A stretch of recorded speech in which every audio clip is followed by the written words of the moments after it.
Greetings, Glitter Gang, and happy Thursday. It's Thursday, October 6th. You're here for Kathryn Scraps Live, and this is the first show following Hurricane Ian. Everything is cool. We are doing great. We were not hit by the storm directly, and we have very minor damage to the house. Just some cosmetic stuff mostly, and we did great during the storm. Thank you all so much for your concern, for your thoughts, for your prayers, for your messages. We really appreciated it.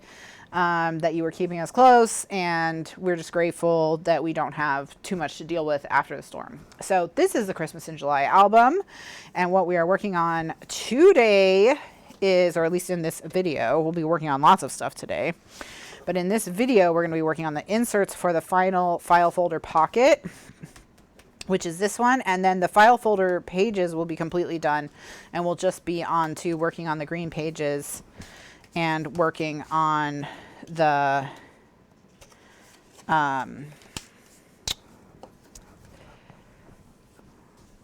inserts for those.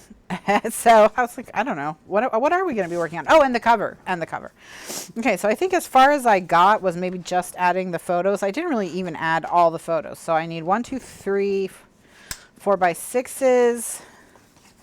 I need 4 4x4s. Okay. So 3 4x6s and 4 4x4s. And typically I get 4x4s by cutting down these vertical ones, because I just don't use vertical as often as horizontal, and I think that's because I just personally I don't take vertical photos as much as horizontal photos. But a good pro tip is when you're taking pictures at your event or whatever, you know, as much as you can, get one vertical and one horizontal. One vertical and one horizontal. These are taped all the way around, so I'm not going to use these two because I'll just be cutting off tape, and that's kind of a waste. So just going to get 2 that don't have tape. All right, there we go. All right, so that's those 4, and then I need 3 of these. And I have 3, 1,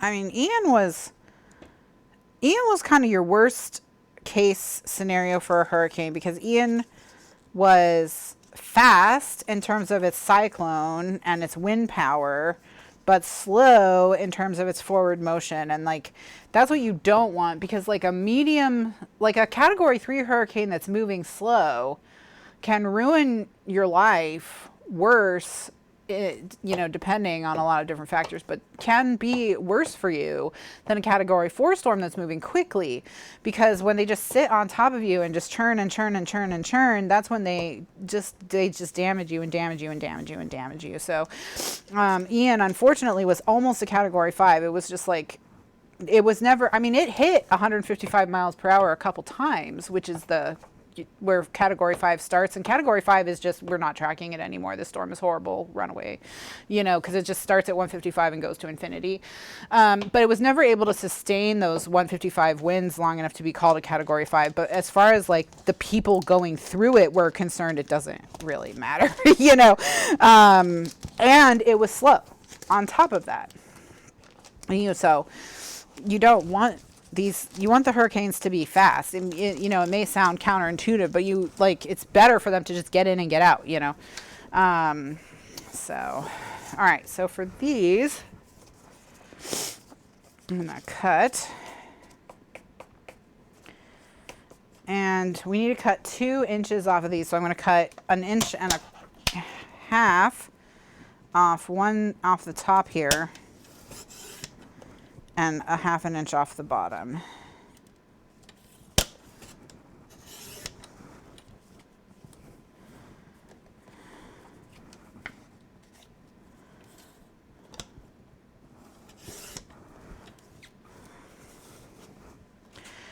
So, but Ian also, I mean, it did damage to Central Florida. And so, like, for example, our plan when the hurricane was headed towards Tampa, should we have needed to evacuate, was to go to Orlando.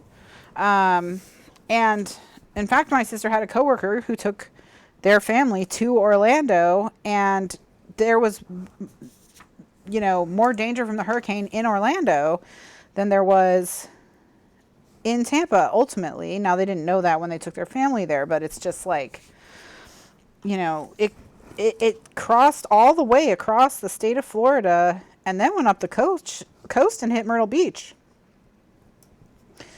So Ian sucked.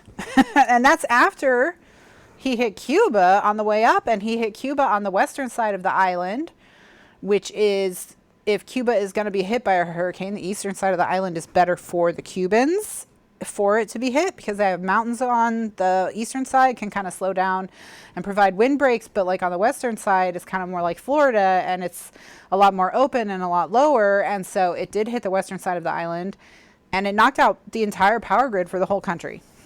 So, and that was before, you know, it came and did, you know, just catastrophic damage to Florida and to, I'm sure, Georgia and South Carolina on the way up. And I don't know when Ian ran out of steam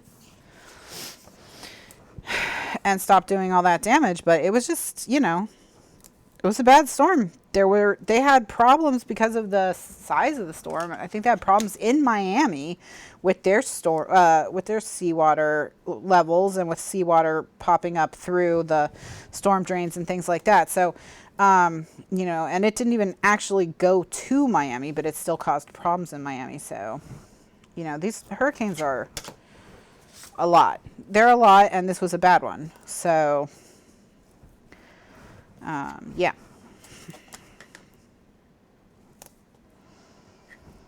Now, thankfully, again, I said it in the beginning of the show where I just did a hurricane update, but, you know, thankfully we did not get a direct hit from the hurricane.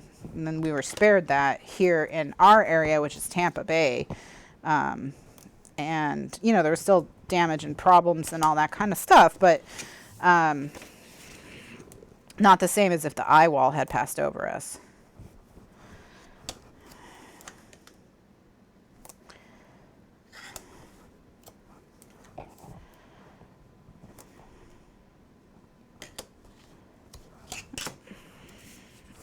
So,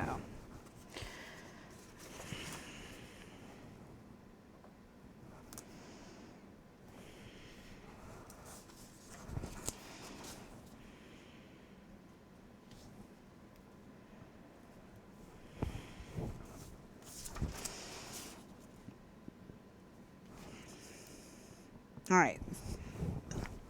So just a reminder that today is book club, and we will be discussing The Lighthouse Keeper's Daughter. Speaking of storms, who here read The Lighthouse Keeper's Daughter by Hazel Gaynor, this month's book? So how many people read it? Did you enjoy it? What would you rate it? That sort of thing.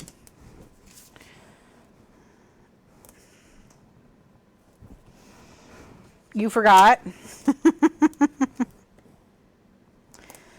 I almost forgot. I read the book yesterday. So I had it all downloaded from the library and ready to go, but I just didn't read as much during the storm as I thought I would. It's kind of like, it's just it's more exhausting, more tiring, more mentally taxing to be in that situation, you know, than you would necessarily think. Because you're like, well, if the lights go out, I can still read my Kindle, you know, as long as I can charge it. And after that, I can read a paper book, buy a candle, whatever.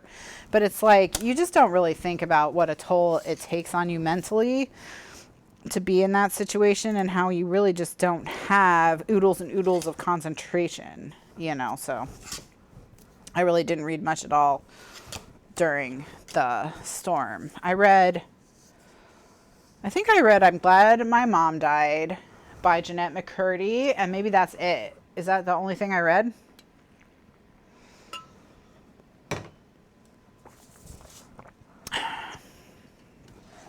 I mean, I don't know why I'm asking you. It's not like you all know. I guess, Kathryn, is that the only thing you read?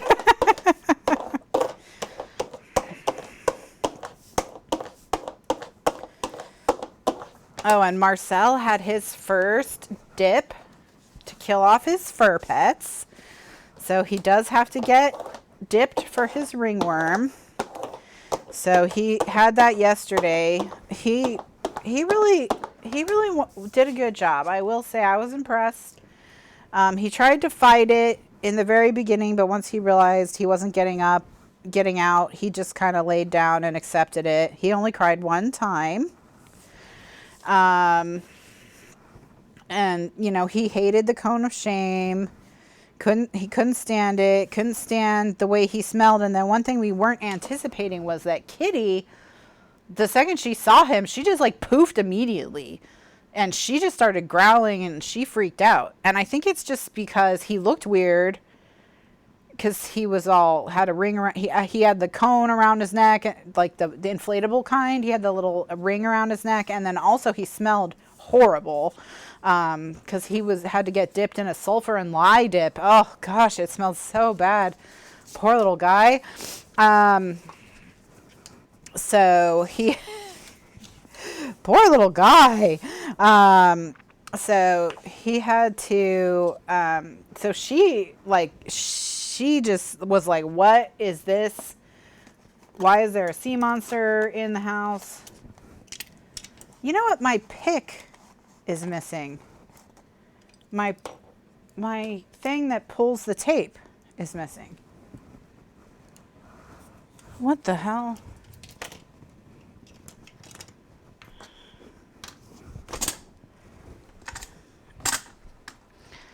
I mean, the cleaners were up here, but like, why would that be out of my bag? And that's a question for past Kathryn, because I don't think she would have taken it out of the bag, but I don't think the cleaners would have taken it out of the bag. But it's not here.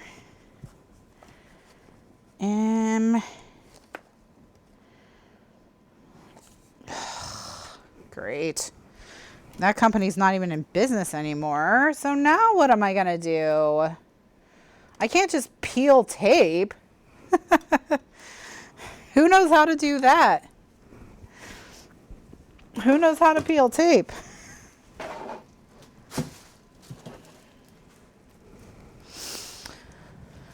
Oh well, maybe it'll reappear at some point, but just frustrating.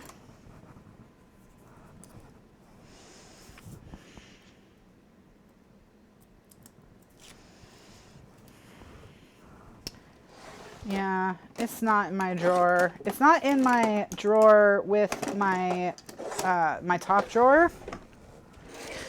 Or it's not in either top drawer. And it's not in the drawer that I always keep open, which is the drawer where I keep my rulers, my bone folders, and my rotary trimmer. So that drawer is kind of always open on my desk, but it's not in there. Now, it's entirely possible someone in the house grabbed it during the storm to use it for something and then just didn't put it back. Which reminds me that I did finally find these. So these are back. I found those cleaning up to get everything organized for the storm, actually. So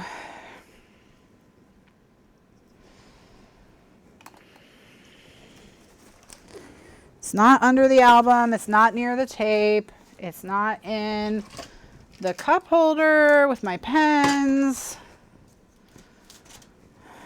My guess is if it's somewhere that it's on, I didn't realize I had so many staplers. If it's somewhere that it's on the floor, like got knocked off, completely knocked out of my tool bag when they were moving it to clean under it, which I know they do because it never gets put back on its Lazy Susan correctly. So my guess is at some point it got moved and it just fell out, and then who knows where it is now. But it's not in the tool bag or under the tool bag, so who knows? Who knows? What was that? What was that thing called? What company was that? I'm just gonna go on Amazon real quick and look.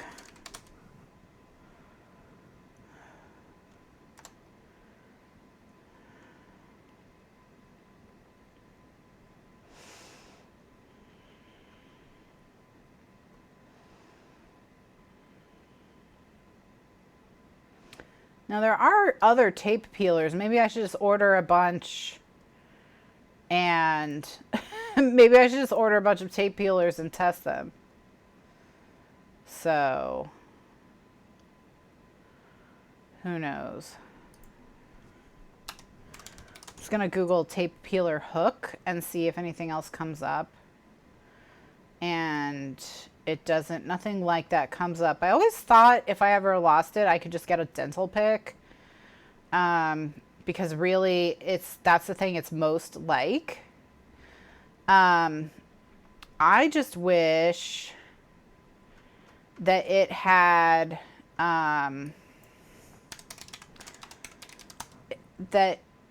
because it has a,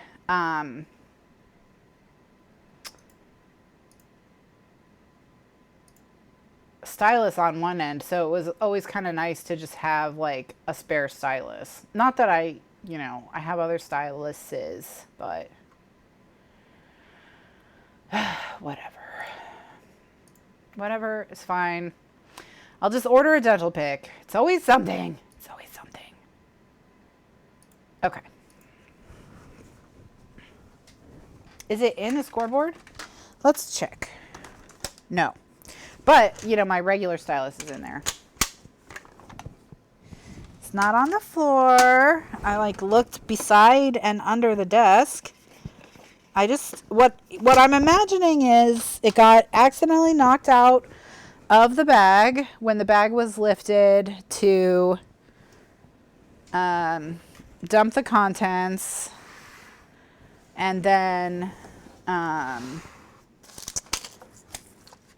it fell into the trash can before the trash can was emptied, and then that's all she wrote. And now it's in the wind.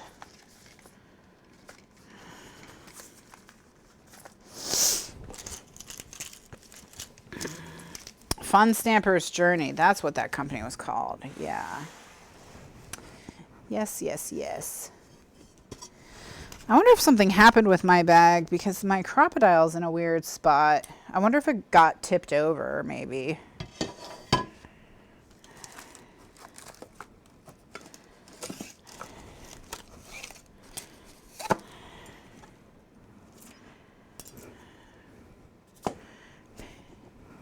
Maybe Marcel will find it after he forgives me for the dip. Oh my gosh. I mean, he slept on my legs earlier today. I'm just going through my pockets to make sure it didn't just get tucked into a pocket. I think he's semi forgiven me because he did take a little snooze on my legs this morning. But notice he's not up here. So I think I'm partially in the doghouse. I was acceptable as a pillow, but I'm not the privilege of playing with Marcel. It has not been granted to me. So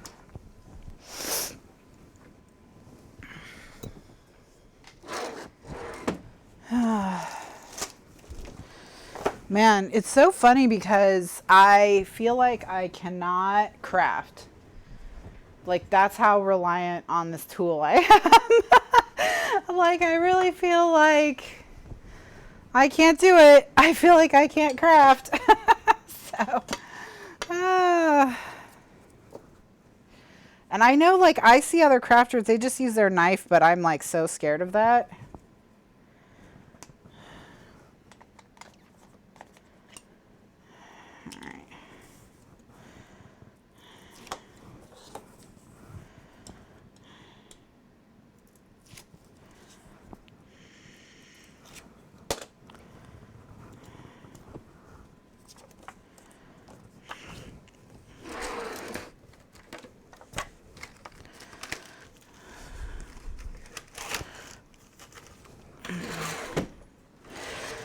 I'm really struggling. I don't know what you mean by in the marquee.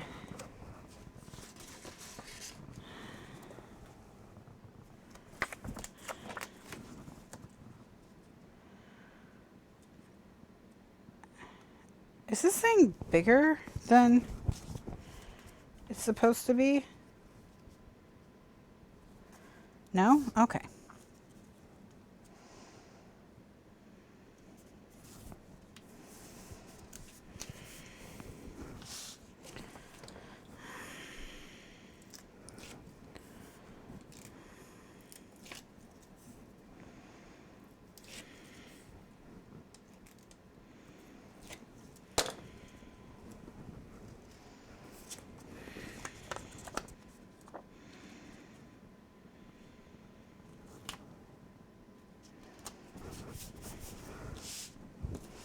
Now this paper I think was crooked when it went in the printer, so that's why those look a little crooked. I'm not gonna worry about it because ultimately you would put a photo on top of those anyway. That's just to tell you where the photo goes.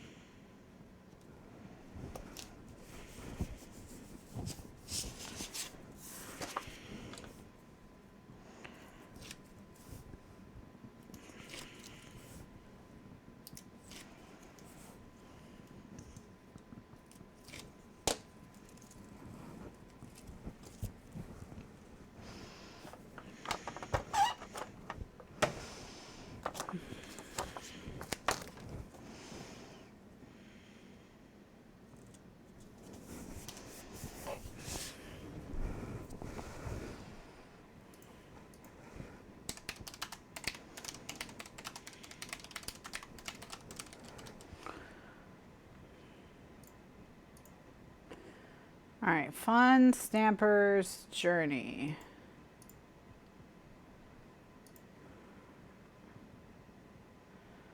Oh, did Spellbinders buy them?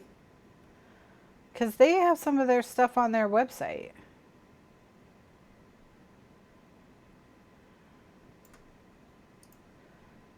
But they don't, I don't know what to call this tool to look for it.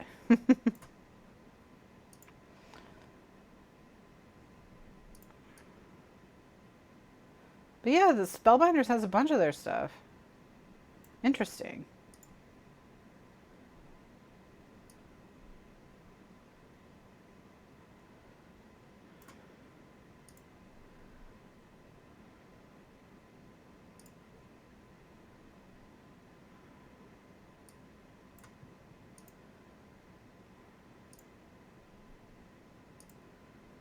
All right. It doesn't look like they have this particular tool, unfortunately. Sad for me. Sad for me. But if Spellbinders bought them, maybe Spellbinders jacked the tool.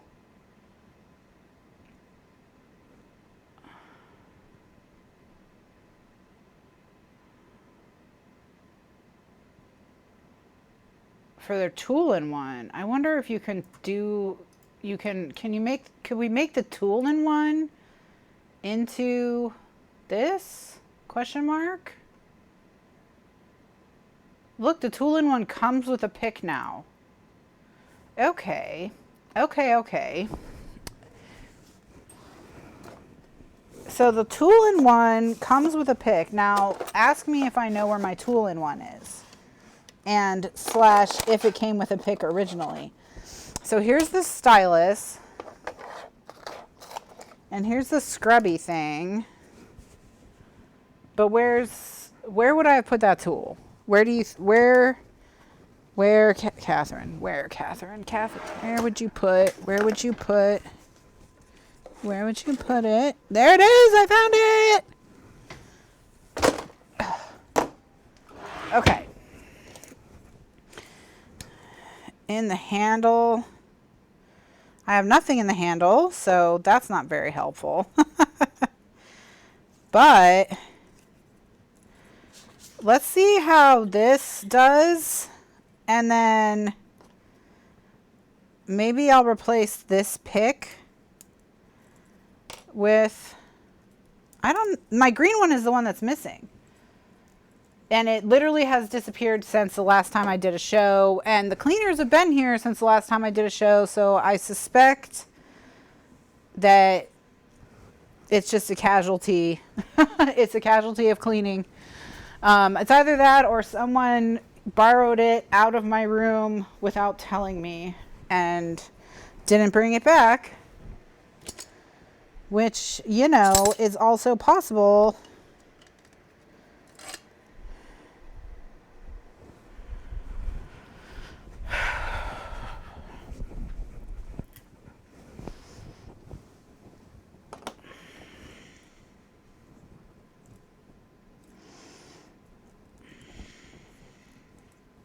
Anyway, all right. Either that or Marcel took it. You know, Marcel's another potential culprit. So I'm just thinking the cleaners accidentally nudged it somewhere when they were cleaning under the tool bag, and then, you know, will we ever see it again? Question mark. Okay. Don't know. But I have brought a few tools over here that maybe I can use, so we'll see. Ian took it, yeah. Ian was like, what's this thing? It looks cool.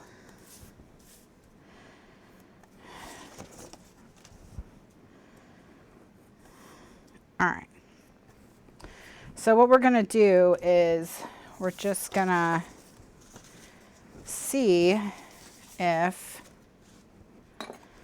this peels tape well enough. Just use this. Okay, so the spatula is definitely better than just a straight pick.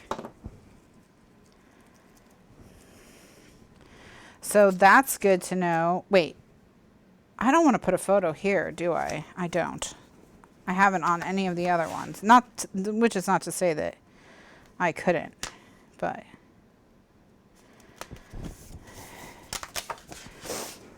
All right, let me just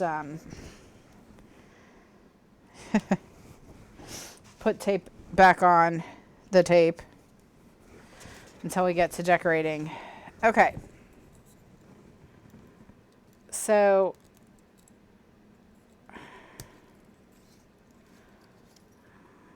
yeah, I wonder where I put everything that used to be inside this.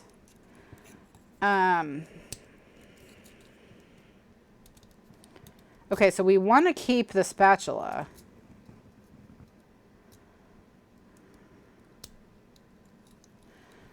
So this is the side. This side is kind of messed up though. Because it's like partially down. Now it's all the way down. There we go. All right, so what did I want to put in here? The stylus, right? So I have just a spare quick and easy stylus. So we'll put the stylus in here. And then we'll put this back up. So now we have a stylus on one end and a spatula on the other. And then we'll just put the pokey thing down inside it. And this is just what we'll use until I can either get the original one back or find something like a dental pick that works just as well. All right.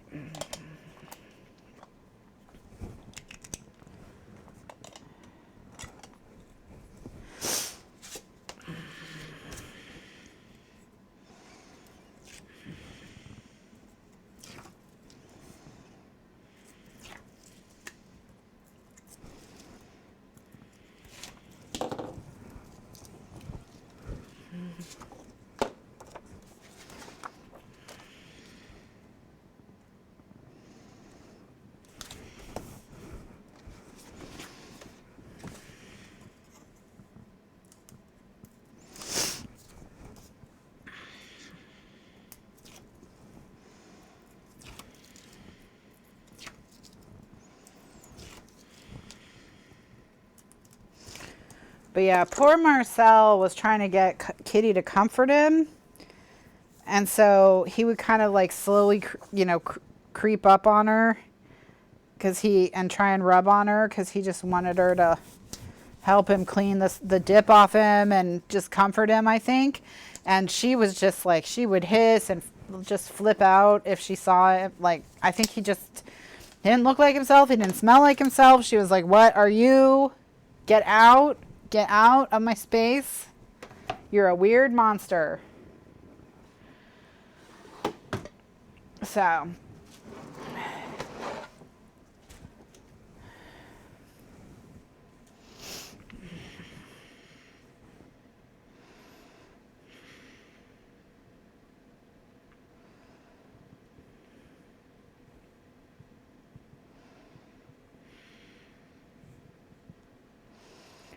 right. Hold on. I'm just going to.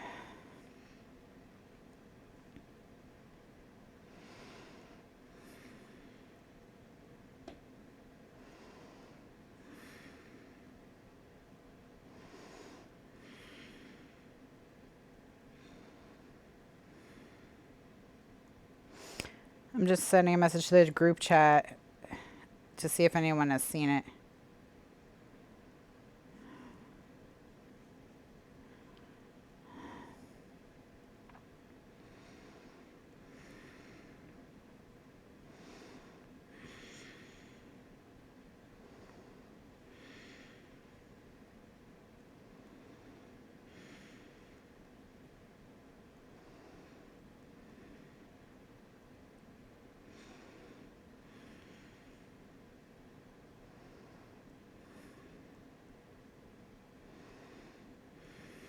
Okay. All right. Hopefully somebody has seen it. So. All right. Now. Okay. So. Now we just need to decorate these. Let's start with the big one. I'm just going to set those over there. All right. So we're just looking for stuff that's, you know, gonna look cute. So one thing,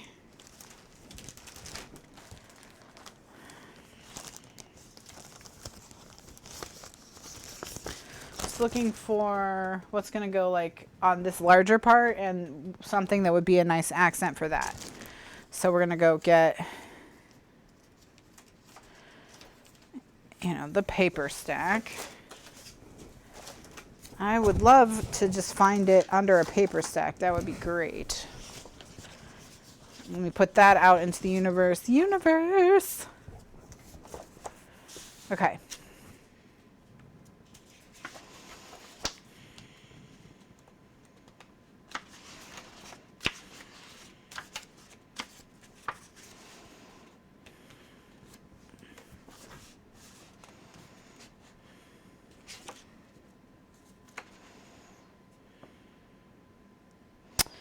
I think we can use this page. We can use this chunk for here and then this chunk for behind it.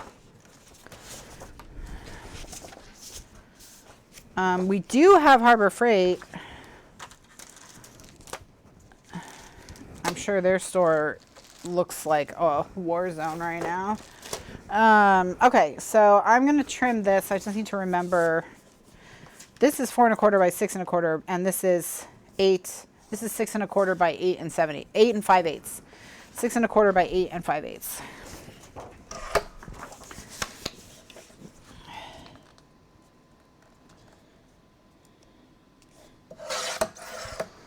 All right, so while I'm cutting this, do you all want another week to read the book or do you not care? I will say, you know, that this is one of those books where I don't have a lot to say because, you know, nothing about it. It doesn't have a lot of like superlatives for me, you know, in the sense that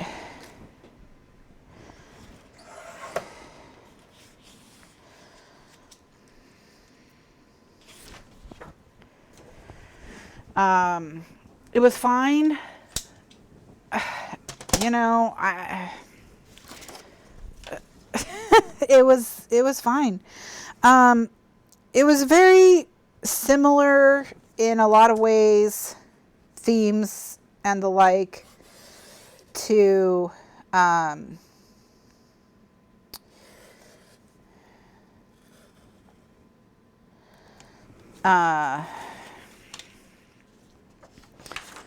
The Island of Sea Women, meaning like here's a job that women used to have, that it's not widely known that women used to do this job, that sort of thing. You know, so it's got that, but okay, so now with this, all right, so we're gonna 4 1/4 by 6 1/4, and we're gonna end up with kind of a we're gonna end up with missing a chunk off the top. Okay, and that's, we're just gonna have to figure out how we're gonna deal with that. Now, one way we can deal with it is just to kind of fill it in with another white piece, and I think, yeah, that'll be fine. So I feel like we've already read this book twice this year, and when I say I feel like we've already read the book twice this year, I feel like it was very similar in a lot of ways to Great Circle, and it was very similar in a lot of ways to Island of Sea Women, especially Island of Sea Women, maybe because it's both, they're both oceanic, aquatic, whatever. But even Great Circle has elements of the sea. So I feel like we just, too many books in a row like that were the same, is what I'll say. Is I think what my personal issue was with the book, and that at another time I might have enjoyed it more. And what I mean by that is, you know, there's some books that are, you know, maybe the right book for you, but just not at this exact moment. And I think this is a book that there was a little bit of that happening as well, where, you know, reading a book about a hurricane after I'd just been through a hurricane was maybe not also great timing for me. So, you know, that's also part of it, because there is a major storm in the book that's kind of the inciting incident for the plot. So, yeah, I just didn't care about, I mean, the whole time. The other thing I will say about the book is, this is not a spoiler thing either. This is not a spoiler per se, but I will say that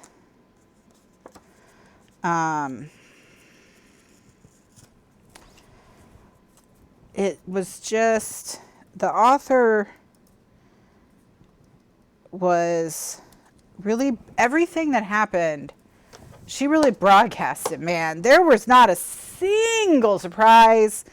And I don't know if it was just, again, because we've read too many books like it, so I sort of spotted where everything was going all the time. But like, anytime something happened that I think was supposed to be a big reveal, it was just like, well, yeah, of course. We've been knowing that this was going to happen since like 30% of the book ago. Like, there was just literally no, and I can't imagine if you actually knew about these historical figures, how much worse that would be. Because these are also real people. So if you already kind of knew their history, although I guess if you already knew their history, you would be reading the book because you like their history and you want a kind of fictionalized account of it. So maybe it wouldn't be as annoying, but I don't know. So it was definitely, everything happened exactly the way it was supposed, like, and it was like, okay, now imagine, you know, it started to feel very, like melodramatic, like soap opera-esque. So like, which is fine. Sometimes you're in the mood for melodrama. But it would be like, look, these people are happy. And I would be like, yeah, right. you know, and then like 5 minutes later, one of them died of consumption. And you're like, okay, I mean, I knew that was going to happen. You know, it's like they're happy, but one of them has a cough. What could possibly happen next? You know, and it was just like that kind of over and over again as well. So I don't know. It's not to say it was bad. Again, at another time, maybe I could have enjoyed it more. You know, that didn't have like, aside from that kind of heavy foreshadowing thing, there weren't like really major flaws, you know, stylistically or technically or, you know, any of that artistically. But yeah, it was just, I'm just looking to see if there's anything I want to put in this corner. Like maybe with a little paper clip just for a little interest. I'm thinking about, oh, maybe those words. Where did the words end up? Where's my little bag of words? Is it in here? Uh-huh.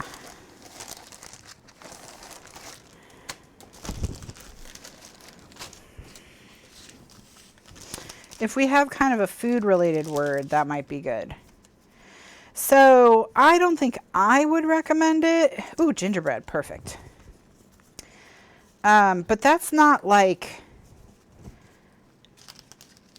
that's because, you know, I would recommend if you wanted to read a book about women being cool in a time period where, you know, it could be a struggle to be a woman. We already read Great Circle this year. We already read Island of Sea Women this year. You know, I already read, and we didn't read this for book club, but I already read Pachinko this year, you know, so it's like I've already, that was a theme I'm overdone on. So one of the things I was thinking about for next year is that's something I need to watch if we like, you know, I need to watch that the books are going to have a wider variety of themes. And it's so funny because, you know, Great Circle, Island of Sea Women, and The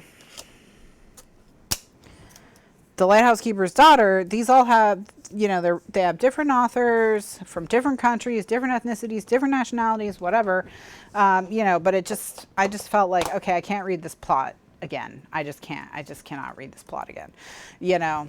So I think that was kind of my problem. And I wasn't in the mood for melodrama. I think I might have liked something that was either a little less dramatic or a little more dramatic. I don't know. But yeah, it's about, just so you know, it's competently written. So I would recommend it for anyone for whom the premise sounds interesting. And the premise is, it's not widely known, but in ye olden times, women often filled the roles of lighthouse keepers, which was a job for men, when their fathers or husbands or whoever would get injured, get sick, have a stroke, like whatever, right? And so this was a profession that women often did kind of secretively, I guess. But that there was an American woman who was a lighthouse keeper's wife, I believe, who gained some notoriety, and the idea that women could do this profession, you know, publicly, happened in the U.S. Her name was Ida something. She's kind of name dropped in this book. And then there's also a similar story in the United Kingdom, where, which is where the main character is from. So, you know, it's definitely, you know, it was interesting to know that. I think I would have rather read a Wikipedia article. Does that sound terrible? I mean, granted, the first day that I woke up feeling kind of like myself, like everything was really truly back to normal, was today, this morning. So, and if I'm being totally honest, I probably could have used one more day before having to be live on camera. I'm just going through my Staples bin looking for my paper clips. Okay, I found them. Because honestly, and this may sound like duh, but a hurricane, preparing for it, dealing with the aftermath, it does take a little bit out of you. It really does. And it really disrupts your sleep. So, again, I'm aware that these may sound like duh statements, but you know, it was a lot. It was a lot. So.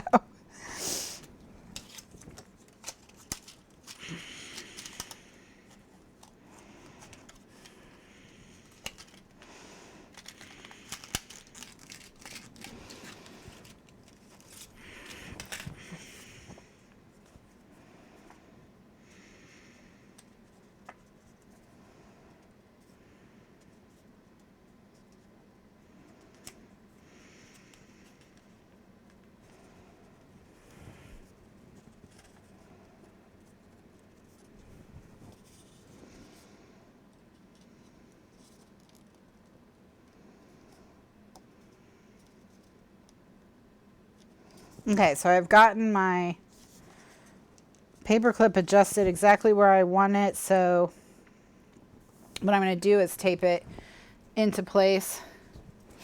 And so, you know, my brain was not wanting anything that was going to require analysis or thinking. And then this plot definitely had a vibe of, isn't it hard to be a woman? Doesn't that just suck? You know, and again, we've already read some books that kind of just, I think, handled that a little bit better for me. But just to go back to my original point that I was trying to make is that it might have been a book I could have enjoyed more another time. So like I said, if it sounds interesting to you, if you want to learn about lighthouse keepers, then, you know, that's definitely something that this book will do for you, female lighthouse keepers specifically. So, okay. All right. So now we can go ahead and stick this down here.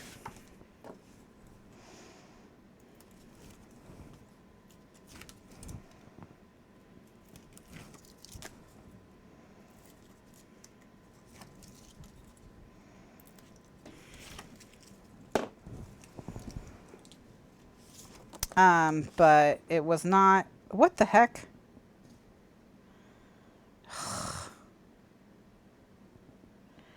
Okay. All right. So I cut that too short, obviously. The way that we're going to deal with it is I'm just going to put a scrap of this behind it.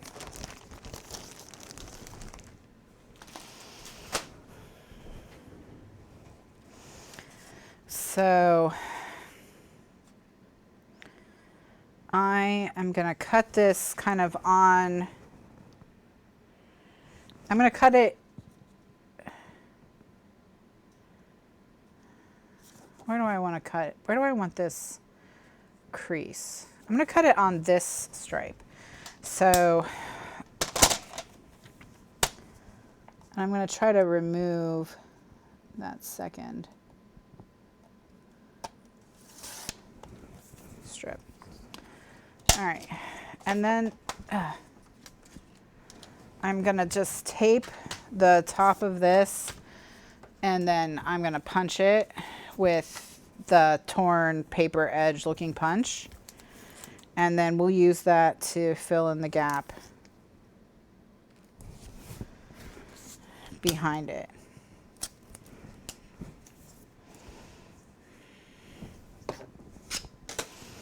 All right, so what we're gonna do is just try to make it look like it was our intention this whole time to have a stack of papers.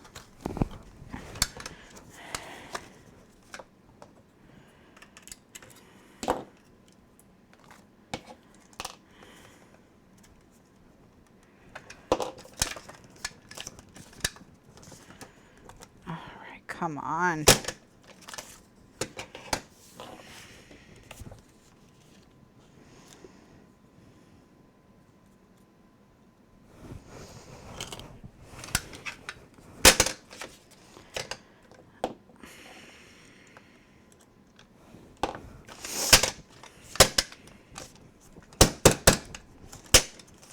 Ugh.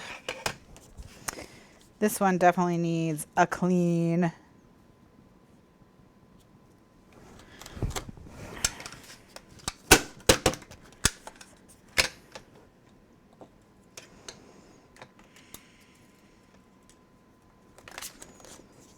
All right.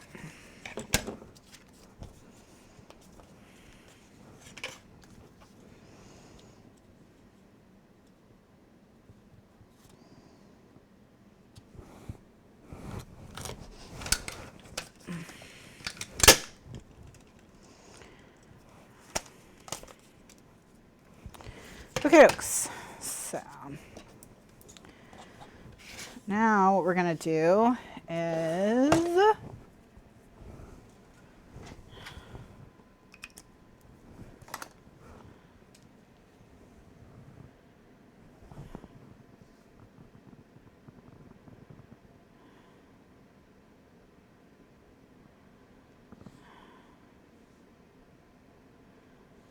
all right. Okay, so now what we're gonna do is we're just gonna ink this.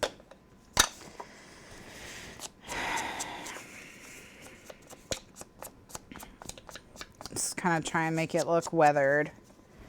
And then I'm gonna just stick this behind it.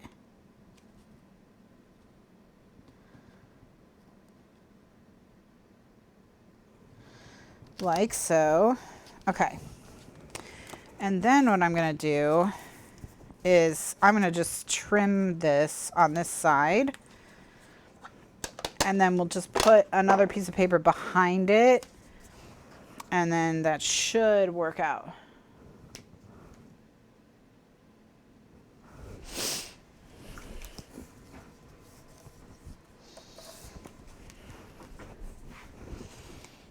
So I'm gonna just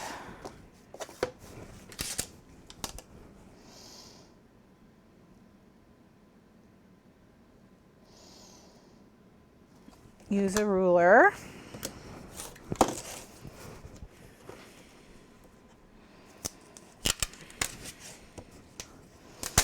All right, then I will need to retape in a couple spots on this, on the back here, but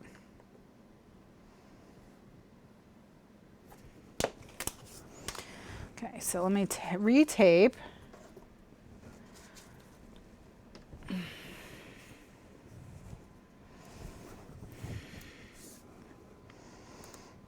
I'm just gonna retape this gap on the sides.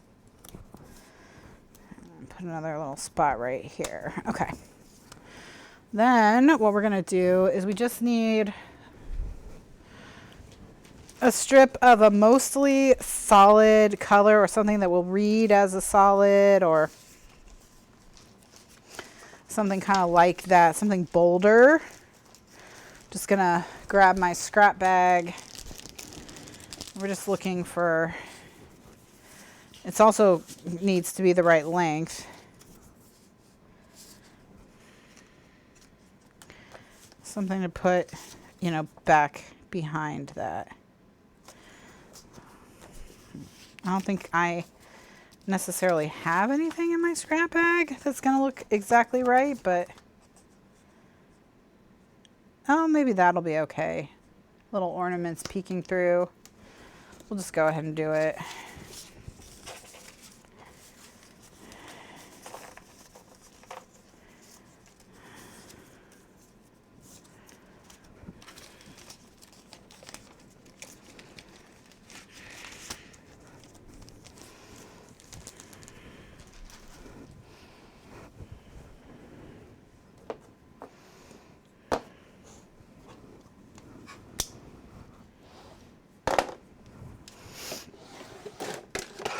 Okay, so I'm gonna just cut like a 1 1/4 inch piece of this. I don't think I'm gonna need that much, but I'd rather have too much than not enough. And I'm gonna go ahead and ink. I think this is 6 1/4 already. Yeah. So what I'm gonna do is I'm gonna ink the 3 edges. I'm gonna stick it down to the flap. And then I'm going to go ahead and put that piece, this piece on top of it.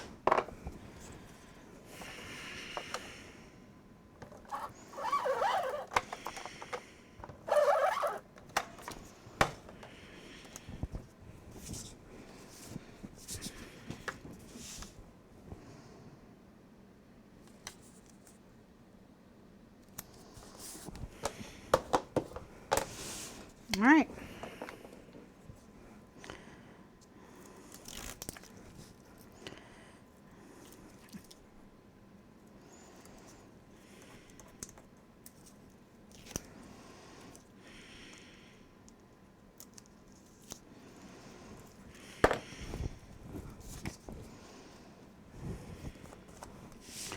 All right, so then now I can take this and line it up with the bottom. And, oh wow, now it's too big. Okay, oh no, don't stick down.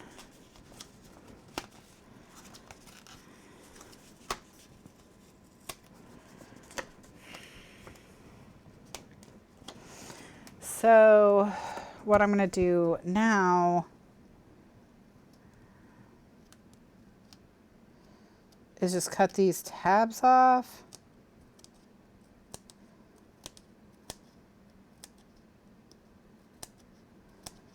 And see if I can still use it this way.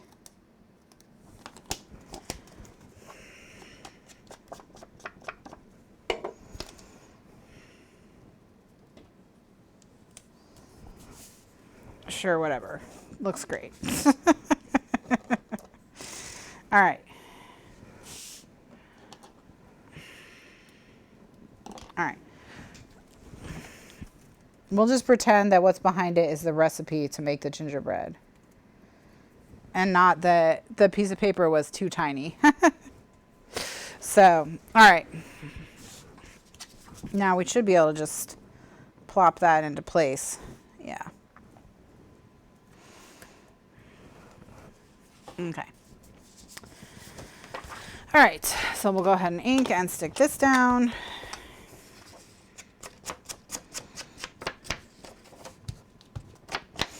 Now, I did see a message request from Facebook Messenger today from 2 classes ago. By the way that you will get the slowest response possible from Kathryn Scraps will be by doing Facebook Messenger. I do not have Facebook Messenger installed on my phone, so I only see messages if I'm on a computer. And I do have my regular message set, like if you message the Kathryn Scraps page, that'll tell you we don't check these messages, please send us an email at info@kathrynscraps.com. But my personal one, if you try to send me one as like to Kathryn Krieger on Facebook or Kathryn E. Krieger, that one could be a long time before I see it. In fact, the only reason I saw the one that was there was because when I went in Facebook today to post that we were having the class, it said someone tried to contact you, because I don't really use Facebook. So it said someone tried to contact you on Messenger. You'll see their message in your message requests or something.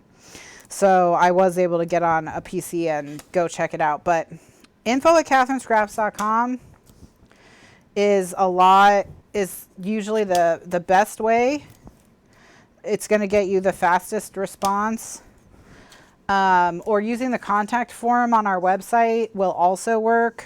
I'll get notifications for either of those way before anything on Facebook. So Facebook is not a good way to get in touch with me. Anyway, that being said, I'm just saying that to let you know, anyone else who wants to ask me a question in the future, you will get a response quicker than 2 weeks if you don't contact me on Facebook. So, but anyway, it was from the last class we had, which was 2 weeks ago, and it was that I had mentioned that doing an October project and using Kathy's paper, and her Halloween paper was on sale. I am gonna use Kathy's new Halloween paper. She has two. She has a cuter one and a scarier one. And I was going to use the scarier one. That was the one I was going to use. And we're going to try to do a super simple one. I'm a super quick and easy,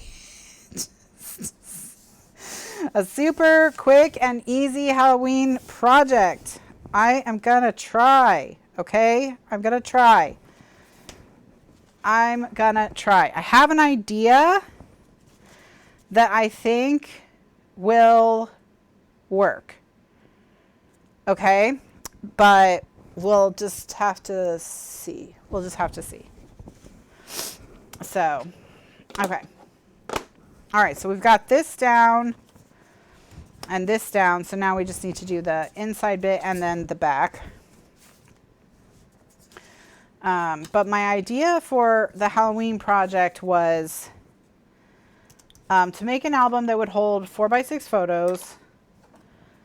And the thing that would make it Halloween-y is we could make it just in the shape of a coffin, and just with the goal of holding, you know, 1 or 2 4x6 photos per page. However, coffin shaped? Yeah, coffin shaped.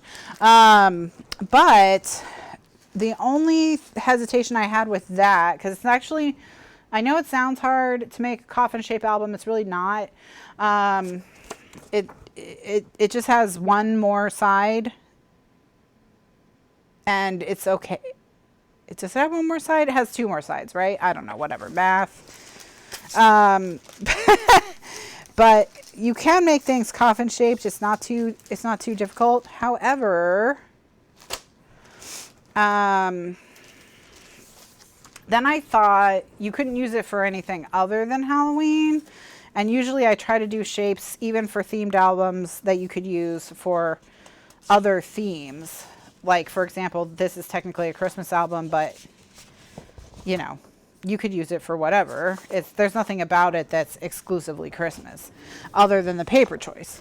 So, so those are my general thoughts. So let me know if you like the idea of a coffin album and you're willing to sacrifice versatility, or if you just rather it be a rectangle and we figure something else out.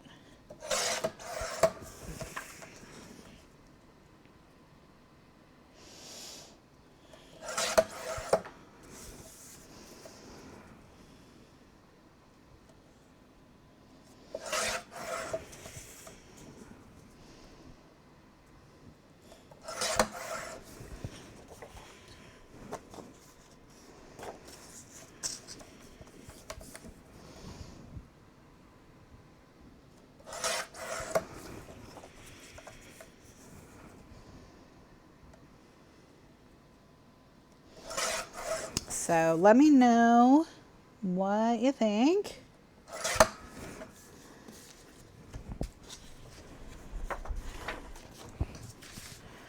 About Halloween.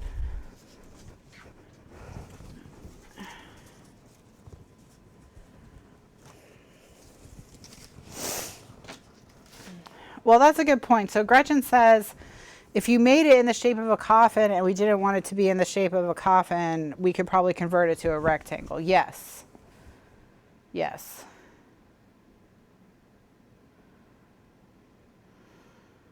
Okay. All right, because I do think I have a way to make a coffin album with the infinity binding and a hardcover. So, and I'm like 95% sure it'll work. So, 95.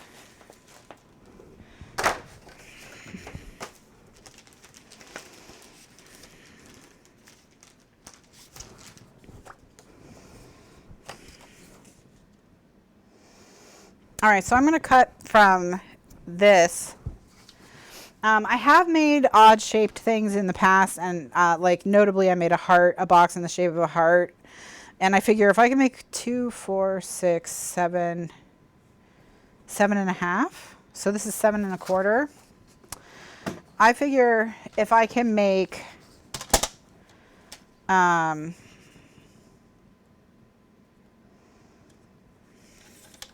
box in the shape of a heart, I can make an album in the shape of a coffin.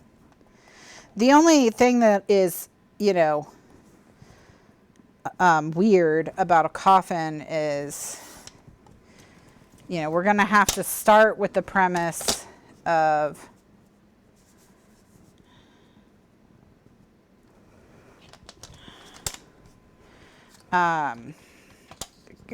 it's going to be coffin forward. Like we're going to start with, okay, we're making a coffin. How do we adjust the size and ratios of the coffin, the angles and so forth, so that it will hold a 4x6, a photo mat for a 4x6 photo. So we have to build around the 4x6 photo.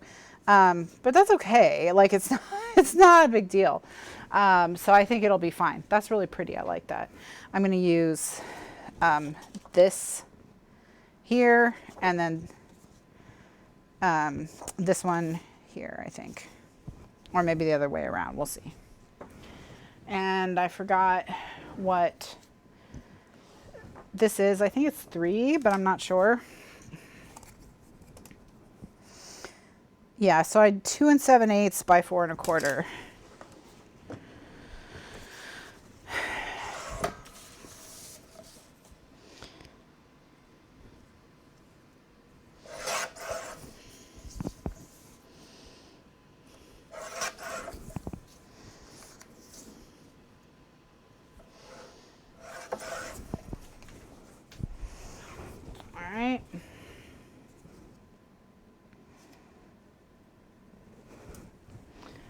Well, there we go. Looking good. All right. So we just need some kind of little decor things to stick in each little zone.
Okay, so I think I like the lantern for sure. So let's just do this. This little layout will be fine. Okay. Although, do I like the lantern and the cupcake more than I like the lantern and the... No, I think I like this little kit up here and the lantern down here. Okay. All right, so we'll go ahead and stick that down, and then we'll worry about the back.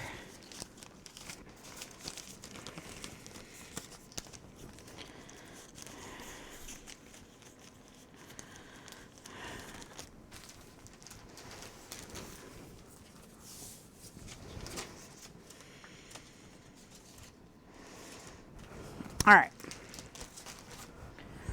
Because despite the fact that the coffin is kind of an odd shape, I think once we make our template, it'll be actually a pretty quick and easy project to do. So what I'm going to do with this is I'm going to trim it up, and I'm going to start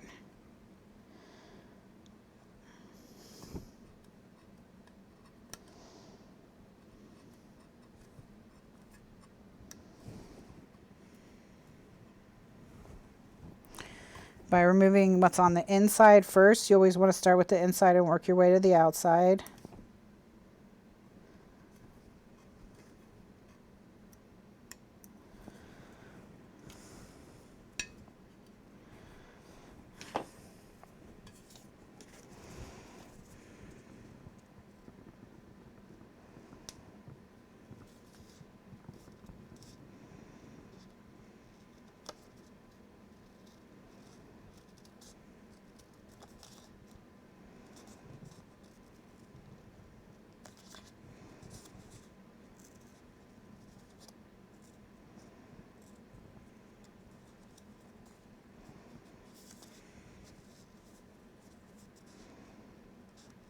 So I'm just cutting it out, and then I'll use, because it is I'll ink it, and then I'll use a liquid glue to stick it down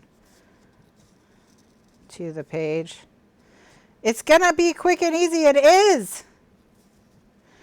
It is. We're only gonna have like 2 weeks before Halloween to get it done, so it's gonna have to be quick and easy, right? Right? I can do quick and look. I made a quick and easy album one time. Okay. I did. It's literally called the Quick and Easy album because of how quick and easy it is.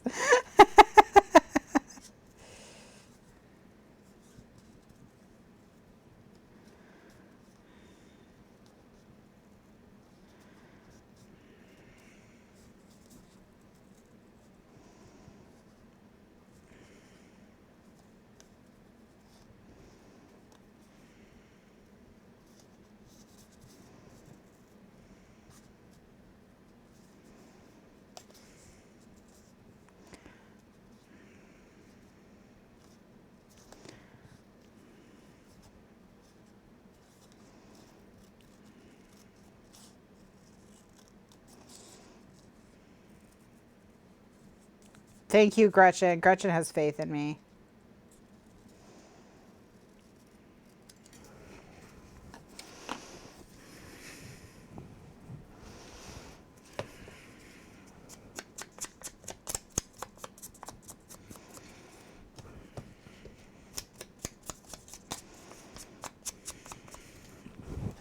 All right. So, all right. And then, oh, I guess this one I'll just cut with my scissors.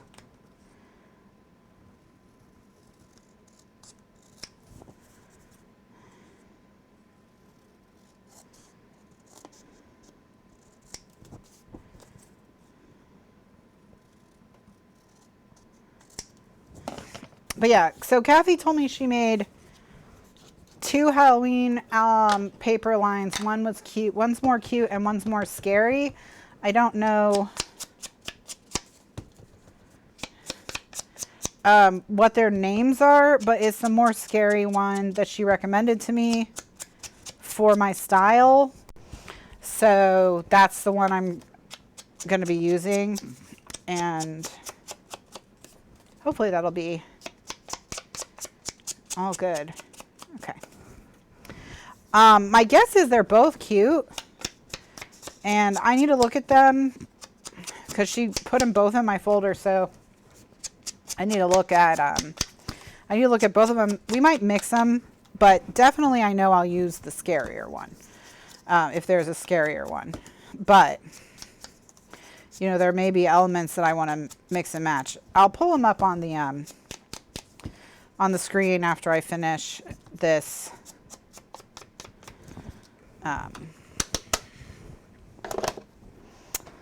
After I finish this. Okay.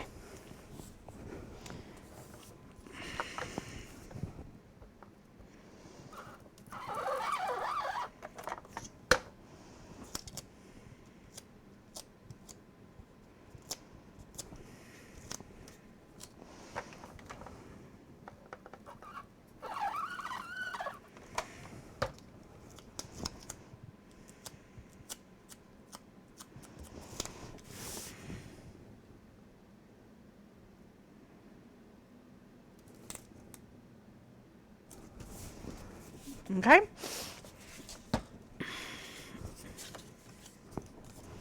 So this one I'm going to use the liquid glue.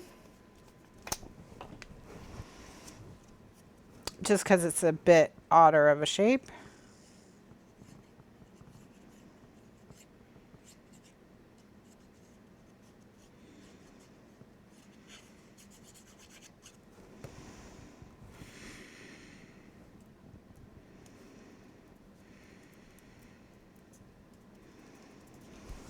Okay, and then I'm gonna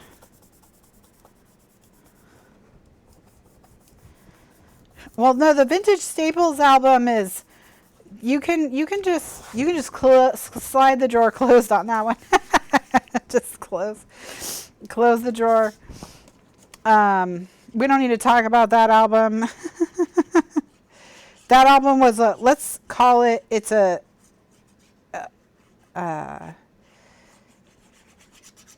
like a menu of options for things you could do in other albums.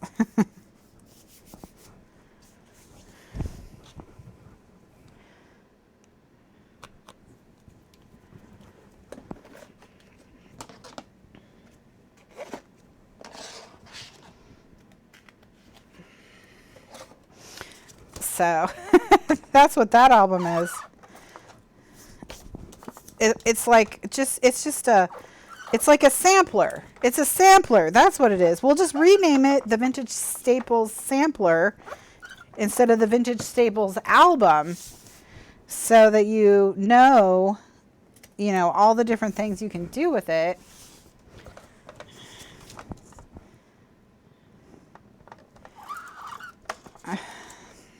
Is Halloween Night the scary one? I assume. So Candy says one's called Happy Halloween and one's called Halloween Night. I assume Halloween Night is the one that she told me was the one that was my style. I mean, I could look in the text message that she sent me to know for sure, but why do that when we could just guess? Why do that when we could just guess? Why do something like look it up when we could just fumble around in the dark?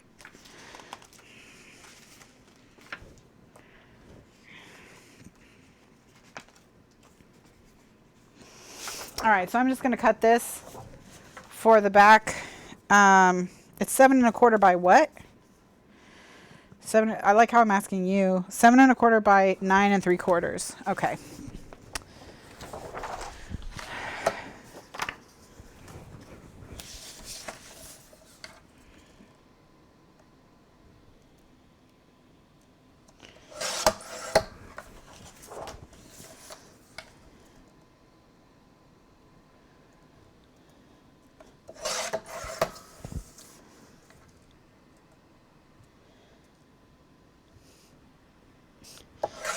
Man, it's almost 4 o'clock and no Marcel. He must be really pissed. He must be really mad.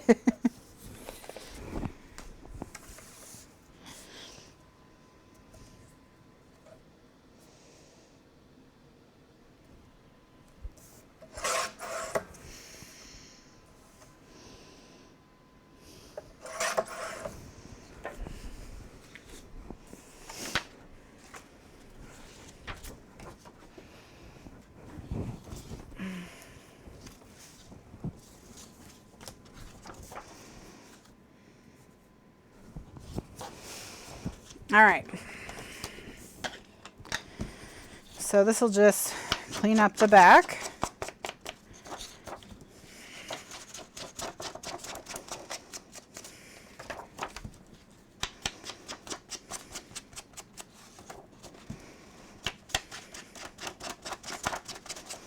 Or ink up the back, not clean it up. Technically, I'm getting it dirty.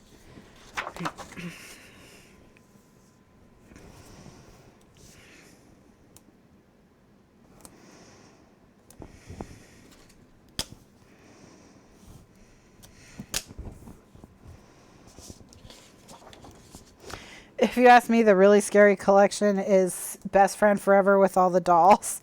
Oh no, vintage dolls I do find creepy. I do. Remember when Tim Holtz put out that collection of like creepy baby doll parts? It was like their little arms and legs and things. And they're called like Frozen Charlottes or Broken Charlottes or something like that.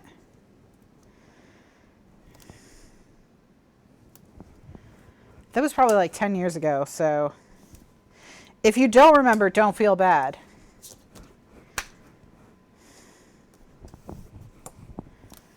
Thank you, Ella. I like the cupcake on the tab. I do think it's really cute. I'm happy with how this one turned out, even if it was a struggle.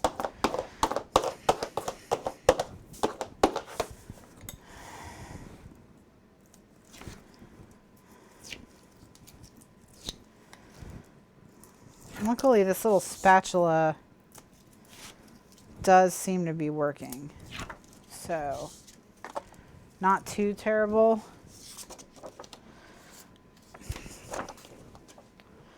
I could probably get over it.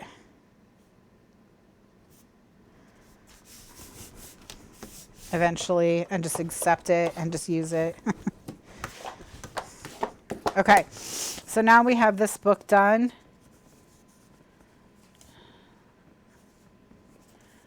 Very cute.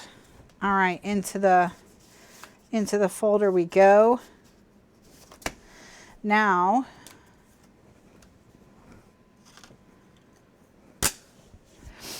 the movie with the Annabelle doll. Yes, I did know that. First of all, the Annabelle movie is not scary, but I don't know what's the problem with the movie. There's just no tension. Like the doll never really does anything scary. I don't know what I was expecting, but whatever. But yeah, the Annabelle doll is scarier in The Conjuring when they're just talking to those kids about it when they go and they take the doll from them than it is in the whole Annabelle movie. But anyway, but yeah, the Annabelle doll in real life, I did know it was a Raggedy Ann doll. And I was wondering if like it was for copyright purposes that they couldn't use a Raggedy Ann doll in the movie. Like IP reasons, like that the Raggedy Ann company, whatever company owns Raggedy Ann, was like, no, sorry, absolutely not, and actually not sorry. So that made me wonder. So your town has a house in it that's like full of haunted little monster things.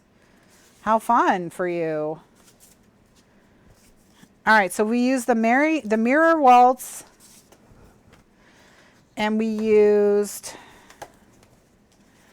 the Girl on the Horse, okay?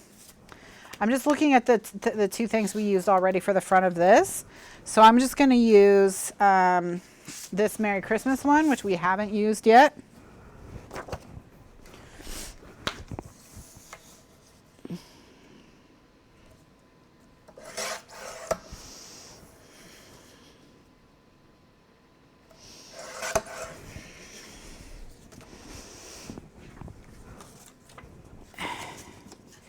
So it's going to go like so. Merry Christmas. Looks cute. Oh, so it's like a extra big Raggedy Ann doll. Like to sit in a chair in your room, not to carry around with you. It's a museum now. So you can you go to the haunted warehouse, I guess? Or is it just their house? So it's just like a room in a house? or is the whole house a museum, or has all, now I just have all these questions. Also, who's in charge of keeping all the little creepy things in the house? I wonder if people try to break in too, and like how hard it is to keep people out of the house / museum. These are all questions I have. You don't have to know the answers. It's okay if you don't.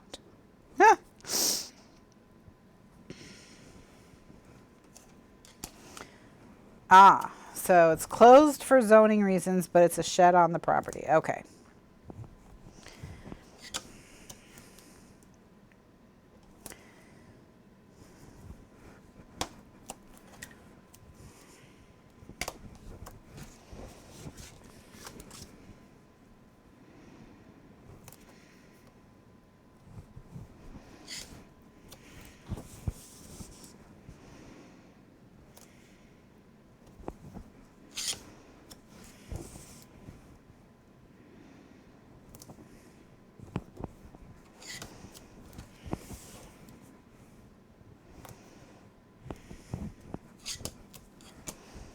Okay, so we'll go ahead and stick these down to cover the front.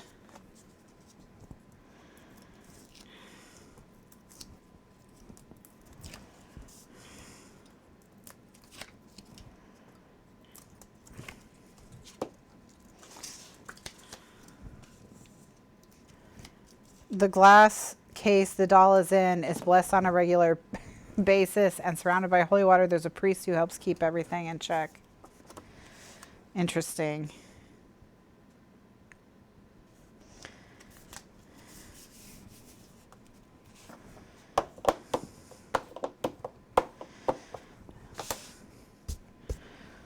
There's a movie coming out probably soon, because I guess it's spooky season, spooky movie season, about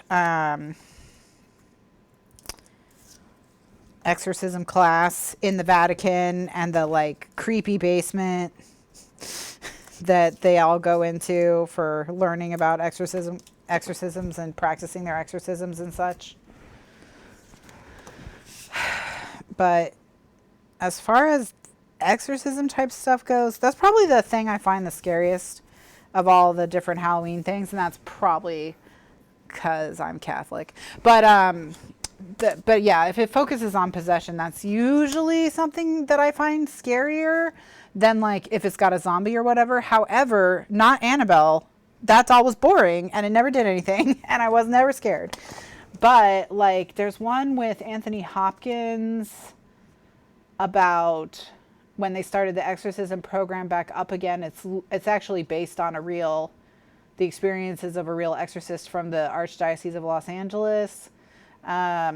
When he was in Italy doing his training, and Anthony Hopkins, I think, plays the priest he's learning from.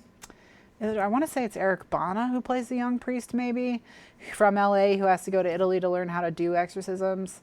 So that movie is creepy. And then also the Timothy Dalton movie about the family that the book The Exorcist is based on. So there's like The Exorcist is the fictionalized version of that alleged possession, but there's a Timothy Dalton movie that's that's like a historical take on the actual family, that reading about the family they made The Exorcist based on. But I can't think of what that's called. It's probably called something like Possessed. But that one is also creepy. Yeah. Gretchen's like, I don't watch movies about possession, etc. Yeah, that's the creepiest one for me. And I don't seek them out, but I have seen quite a few of them because I don't really mind too much.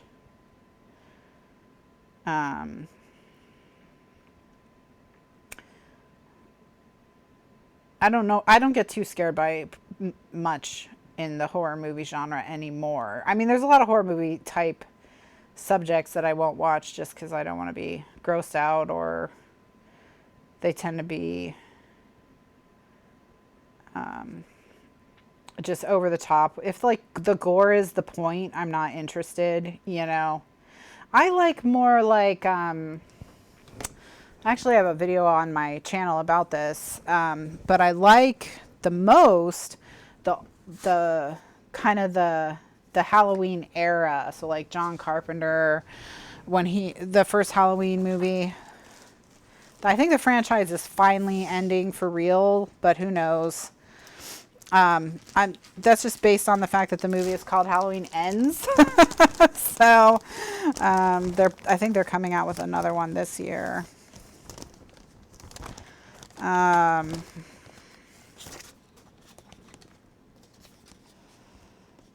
wonder if I could get it so that this was like, hold on.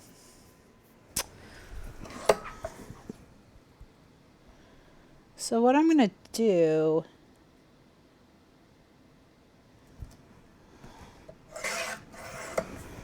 is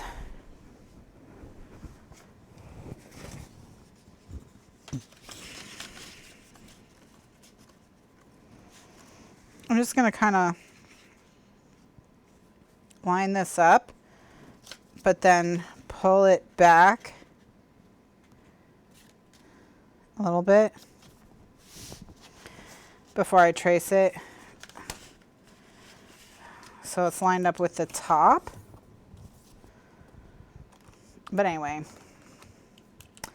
well, I mean, the horror genre is mostly, I would say of all the genres, this is a genre that has the fewest movies that are actually like really good. There's not a ton of them that are great. They're mostly, okay, so I need 1 3/4 inches. There's always Halloween New Beginnings. That's true. That's true. They're like, oh, Halloween ends and begins again.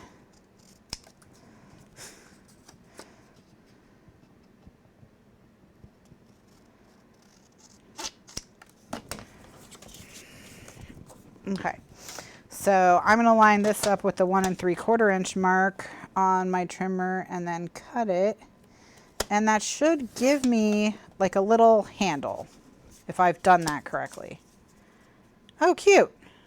I just have to bring in the side a little bit.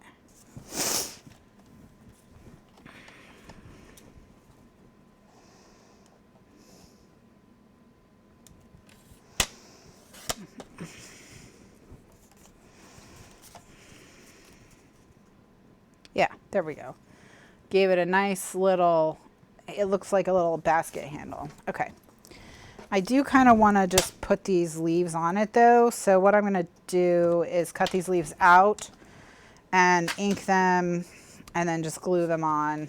Oh my gosh, I'm gone way over. It's fine. It's fine. It's fine. It's fine.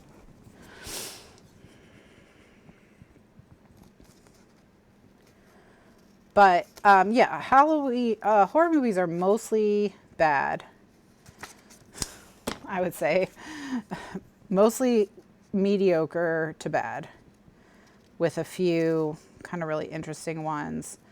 And some of them are like, for example, Halloween, the original John Carpenter one, the very first one, you know, it's more like Hitchcockian, I would say, than the way horror movies are now. You know, you can watch it, I think, if you're not a horror movie person. But I definitely don't like ones where the gore is the point, where it's more about, I like them more when they can make you feel uneasy, make you feel tension. That's what I like better. And it's usually the older ones that kind of do that a little bit better, because there's so many now that they're just like, what can we do with technology? Yeah. Halloween's over this year. But my sister said they better kill this whole town. Just wipe this whole town off the map if they want Halloween to really end. And I was like, yeah, they They just need to have the government come in, round everyone up, salt the earth. Because this franchise has ended several times. So.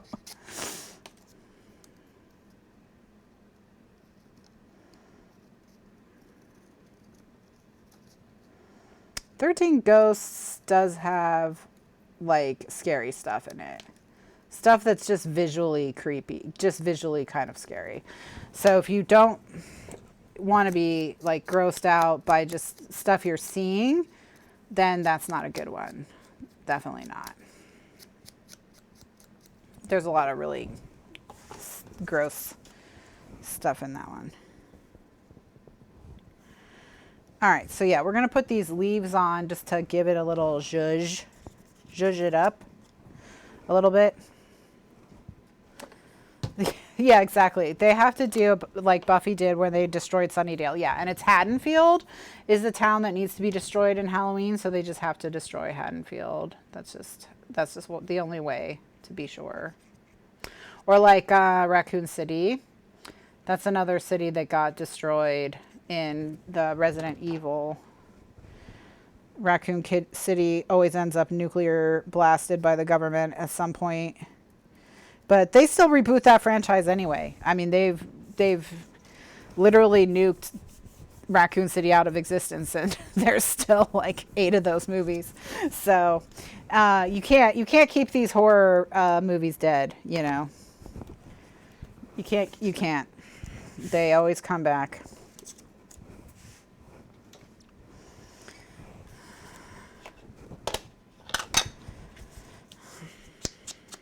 I feel like we need a little something red, maybe. I think I might cut out one of these balls.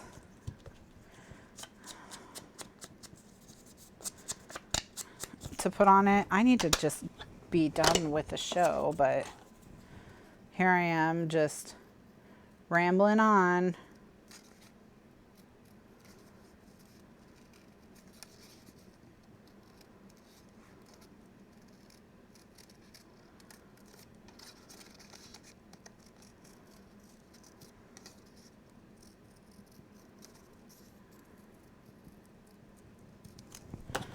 All right, so I just took this, I'm gonna ink it up, and we can just stick it half on, half off, and then I'll just trim it flush.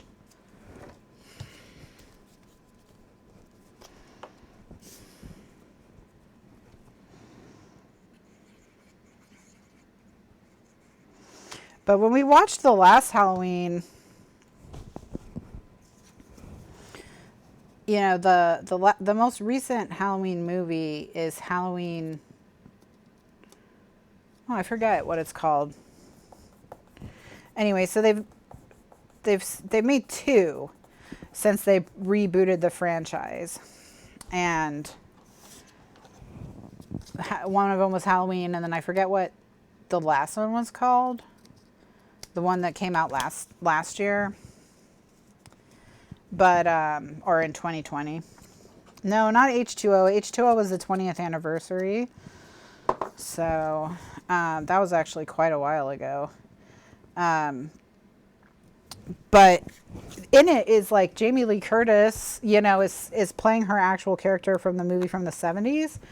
And my sister and I were trying to figure out how old Michael Myers would be, because he's still running around town, like, murdering, you know, 30 people. And I'm just like, you know, I'm not even as old as Michael Myers, and I don't know if I have it in me to go on, you know, an all-night murder spree at this point. You know what I mean? I think maybe he needs, like, an apprentice. We need some explanation for why he has all this energy, or like what vitamins is the guy on, you know, because I need them clearly. So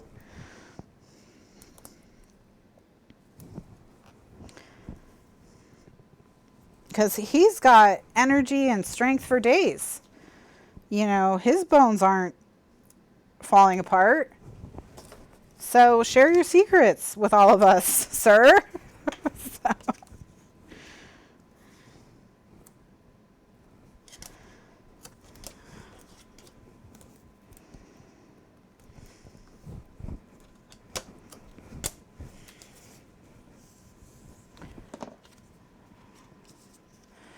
Having a hobby like murder. Yeah, maybe you've got to, you know, everyone needs a reason to get up in the morning. You're right, Gretchen. You know, he's got a purpose, you know, that he feels like he's fulfilling. So, you know, that helps guide him through the days.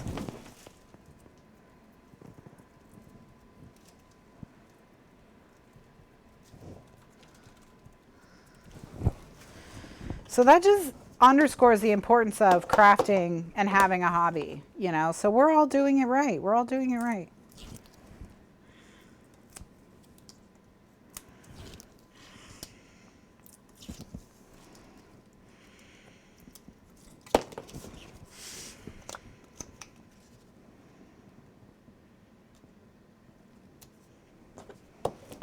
It's probably not regular vitamins. You're right.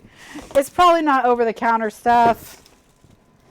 It's probably a special mix. Okay, so we've got the outside. We just need something on the inside and the back. All right. So for the flap, for the inside, I'm just going to use this. Okay, yeah. I'm just going to do that. Okay. So I'm going to just make this a little easier on myself. I'm going to line up the edge with one line, and I'm going to line up the insert with a line 1/8 of an inch in from that line, so that when I go to mark the sides, they're pretty close to where I want them. All I'm going to have to do is, well, except he's 8 in the prologue of the first movie, but then he grows up. She's in high school when he gets out of his prison. So he's not 8, he's 8 plus 16. So he's 20, let's say he's 24, because she's in high school. So he's 24 in the first movie, so he's in his 60s now? I guess people are very fit in their 60s these days still. So it's not totally unreasonable. You know, if he's been eating right and exercising, I could see it. All right, I'm going to let it go.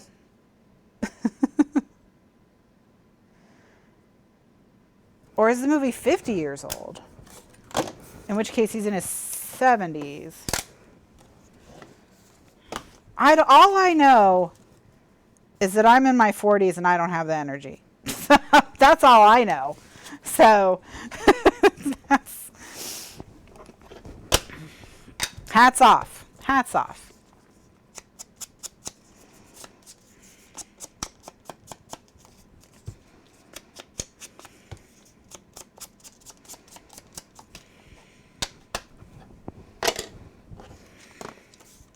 All right. So we'll go ahead and stick this down.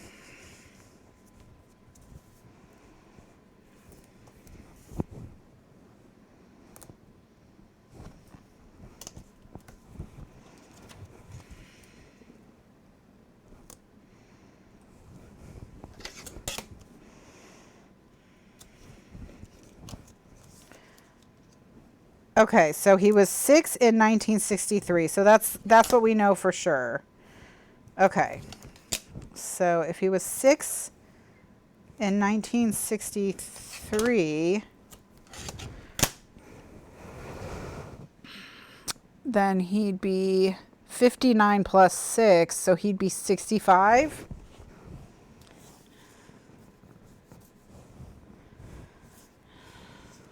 Is that right? Is that math right?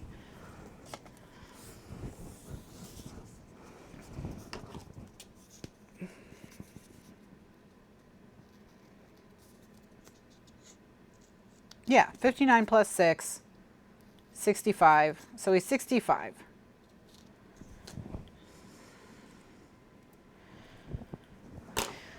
He must be doing yoga. You know, he's probably a vegan now. He's a vegan yoga guy.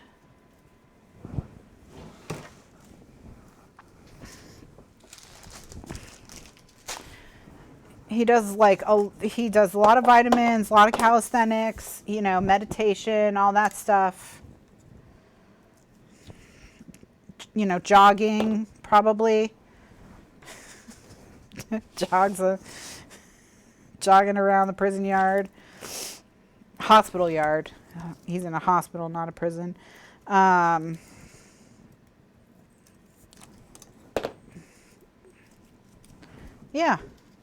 All right. I think what we've learned here is that I'm just not dedicated to my fitness and my hobbies the way Michael Myers is. All right, so we've got that. Now we just need to put a little bit of liner on the back. I'm going to go ahead and use this piece. And I think it's 4 1/4 by, I want to say 8 3/4. Yeah, 4 1/4 by 8 3/4.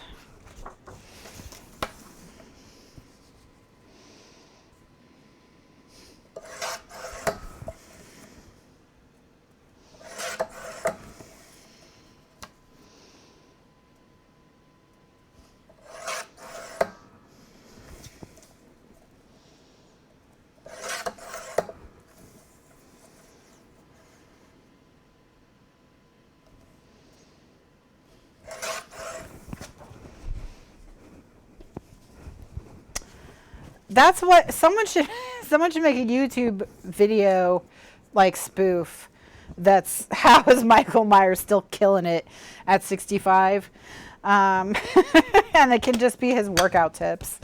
So kind of like that skit where Darth Vader goes undercover on the Death Star to see why morale is so low. Something along similar lines.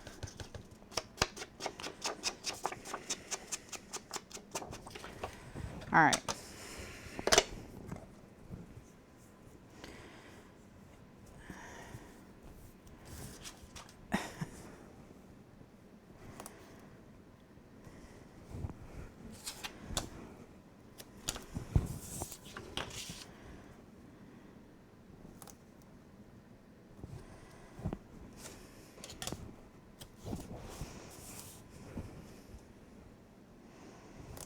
Well, I mean, he either has to,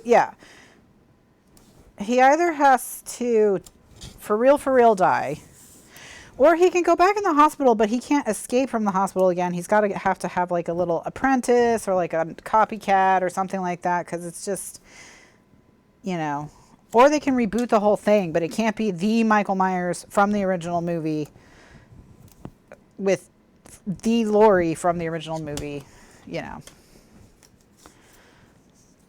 I guess is the issue that I have. But again, I just base that off my energy levels. You know, there are people who take much better care of themselves than I do. So this is really more of a me problem than anything else.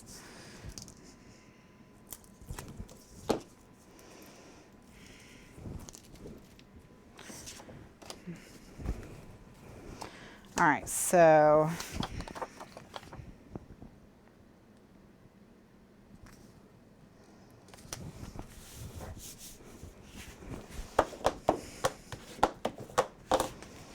all right.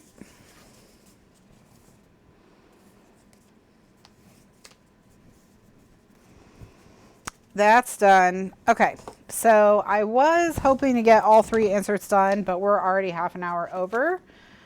So we will not get all 3 inserts done. We will get one more. We'll finish the last insert really quickly tonight, and then we will move on to the green things. And with the green things, what we've got to do is we've got to figure out what their insert on the back is going to be, and then make 4 of those.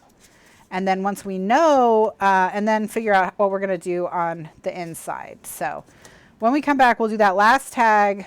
We'll call it done on the file folders. And then we'll work on planning what's the insert going to be for the 4 green pockets. And then what are we going to do on the inside of these? And that's just the last thing we have to figure out. So we'll do this tag and then plan this insert, make 4 of them, and then figure out what we're going to decorate on the inside. One thing I was thinking is maybe we'll just put 5 1/4 photo mats, so that you could do enlargements of all the costumes through the years, and that might just be a nice easy way to do those insides. So we may do that. We shall see. I don't know. All I know for sure is that I'll be back here at 9 p.m. Eastern USA tonight, which is 4.5 hours from now. So whatever time it is where you are now at 4.5 hours, that's when I'll be back. For those of you who are overseas and are headed to dinner or headed to bed, I hope you have a wonderful evening and a great weekend. Be sure to check the YouTube playlist for the other videos in this series, or they'll be in the archives for you tomorrow. And for everyone else, I'll see you back here tonight. Thanks so much for watching, and I'll see you next time. Bye now.